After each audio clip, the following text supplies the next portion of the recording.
Right, yeah. I've heard him say. I heard him say that.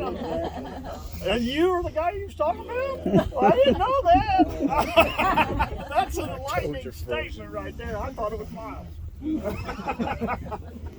not going to drive down my driveway, are you, Brad? Come on. I've got one other thing I'm going to tell you. Everybody can relate to this since Donnie started it with the slow drive down your drive. Yeah. Mm-hmm. Everybody can probably relate to this a little bit. I was working in Camden, and I was in a hurry to get home, and I'm trying to get around the traffic. I mean, there was a string of traffic. Yes, I mean, 25 cars long, a quarter of a mile. And so I'm in it, and I'm thinking, man, I'd love to pass. I'd love to pass. What is the matter with this guy? So we get all the way to Max Creek, and the car turns in, and people are honking like this, and I look over, and it's Booty. Yeah. Booty pulling in here like this, and I pulled in there beside him. I said, Booty, what's the matter? You got something wrong with your truck? He said, why no, this is United States of America. I can drive any speed I want to. That's the truth. I called him on the phone, talking to him on the way to Camden, and then he was just talking.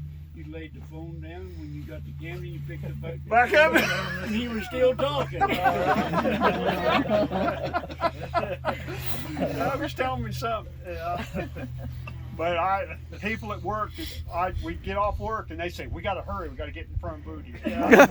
They called it the Arlen train. The Arlen train. Oh my gosh, that's where we were working. Okay. Yes. He was always into trading, and he traded for a dog.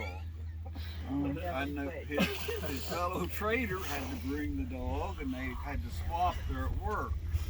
Well, Booty put him on some kind of a rope on the back of his truck, and when they got off work, this new dog had jumped off the edge of the truck and hung himself. Oh God! No. And somebody said, well, that dog knew it's either this or go live with him. That's funny. Well, I'll tell you one. He drove so slow, and they had to go be at work by 7, and he was driving down, and he had a rooster that was on his bumper. And that went all the way to Sunstrand with him. And that night in the parking lot, everybody was out trying to catch the chicken for him. Because he went slow enough that the chicken just sat there. They got her in the frame, we're roosting under his truck. Yeah, rode all the way to Campton. I've ever like that. They got out the parking lot. Yeah. They run across the parking lot. I've heard that story. Good stories. We ready for a poem? Yeah, I think. So he wrote this. Yeah, he wrote this. It says 12/15/93. It's about Christmas. I probably won't be able to say it like he says it. But You'll be close. he says, being thankful for what we have here always feels good as Christmas draws near. Children are excited, guessing what's under the tree. The great gift of giving is a sight to see.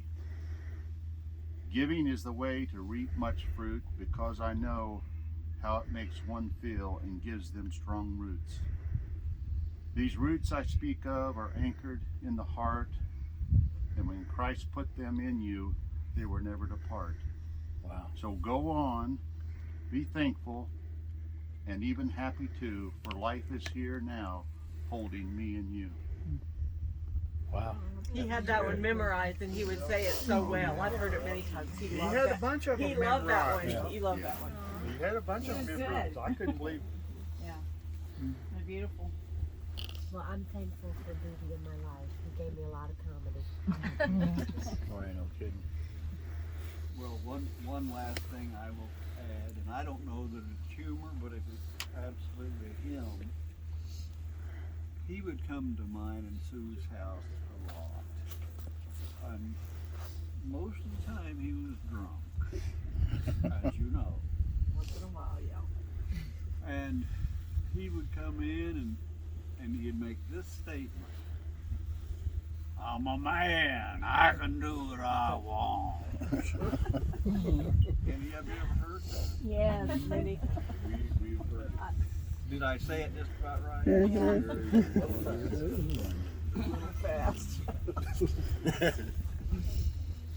I don't know how this applies to here. Well, it does. True to his character.